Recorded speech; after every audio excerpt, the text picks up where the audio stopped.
Alrighty gang, let's do this test. Let's start off by putting our name in there. Rightio, done. Alrighty, so let's go down and work this out. The first one, okay, this is use the graphing method. So basically this means I have to draw the two graphs. Now the second one I'm going to draw y equals x plus 3. That's a nice easy graph with a gradient of 1 and a y-intercept of 3. So it looks, I'm doing this super quick. It comes right through there and it keeps going through there. The second one is a bit more, oh, there's a V randomly on my page. There we go. The second one, more importantly, I'm going to find by finding the two intercepts of the two lines. So the x-intercept is when y equals 0. So for x equals 8 and x equals 2. Y-intercept is when x equals 0. So when I make x equal to 0, I just get y equals 8. So my two intercepts are y equals 8 and x equals 2. If I join those dots together, I get a line that basically comes straight through like that.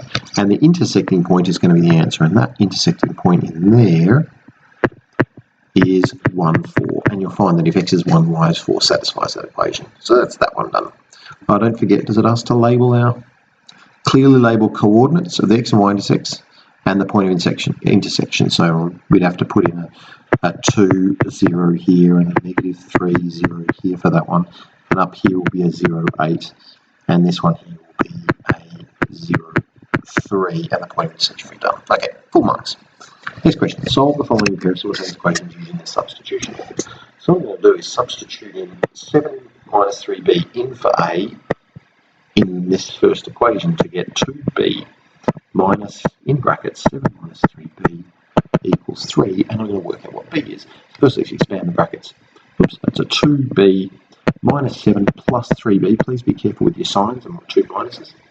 Here and there, the two minuses, equals 3, which gives us 5b minus 7 equals 3, 5b equals 10, b equals 2. And if we, once we know b, we can find out what a is by subbing it in. A equals 7 minus 3 times 2, which is 1. And we can check the other equation to see if that one's right. Next one, elimination method. To do this one, we're going to multiply both sides of the first equation by 2 to create a new equation, which is going to be 4x plus 10y equals a negative 2. So for this one now, I've got a few random dots to get rid of. There we go. Another one. There we go. So to work this one out, I am going to do equation. If that's equation 1 and this is equation 2, I am going to do 2 minus 1.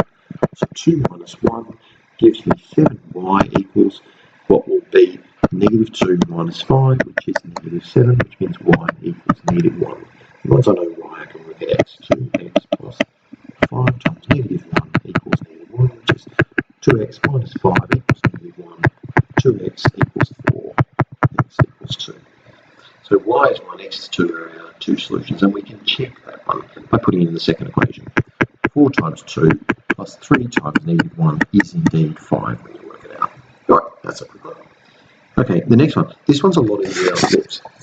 One thing about shading regions, we've been testing 0, 0, but the other thing we can tell you is if the equation's in the form of y equals mx plus c, then the region that we require will be, if it's below the line, then it's y is less than, and if it's above the line, it's y is greater than. So if we were to work out the equations of these three lines, the first one has a y-intercept of negative 1 and a gradient of 1, so it's y equals x minus 1. The second one, the dotted, that's the one here that I've done first. This second one here is got a y-intercept of 10 and a gradient, if you work it out, is 2, goes down by 2, for negative 2 I should say, because it goes down by 2 for every 1 unit increase in x. So our new equation for that one is going to be y equals negative 2x plus 10. The third one is just a horizontal line, this one here, and it's at negative 5, so the horizontal line is just y equals negative 5. Now to work out the regions, make sure you get rid of all the equal signs and work out what signs they should be based on what region we're looking at. So if we look at equation 1, the region that we require is less than the line, so that means y would have to be less than, and because it's a solid line, it's going to be less than or equal to. In the second line, the region that we want is again underneath the line, so to that extent, we are going to have a less than, but not equals to because it's a dotted line. And the -5 line, the region we want is above that, so the y value has got to be bigger than -5 and not equal to because it's a dotted line, and there's our answer. Don't stress too much about this question. Right, this one, the beast. This one worked out to be a negative solution, so let's go.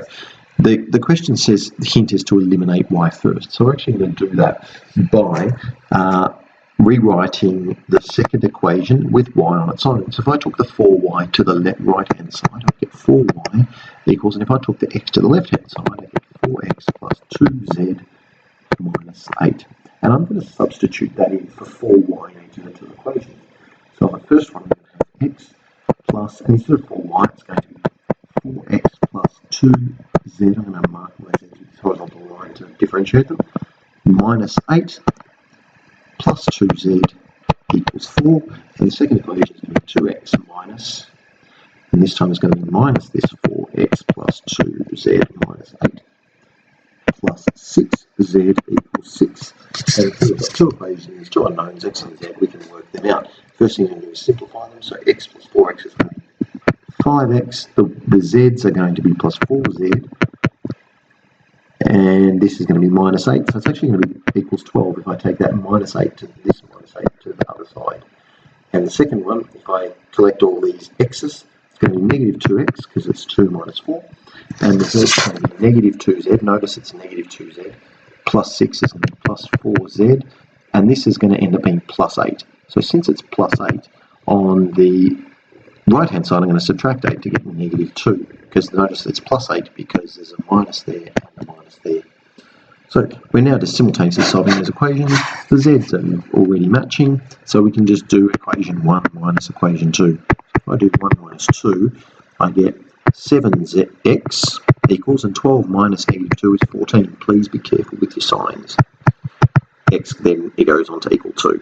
Once we have x equals 2, we can work out what z is by saying that 5x plus 4z equals 12, which means that 5 times 2 plus 4z equals 12, 4z equals 2,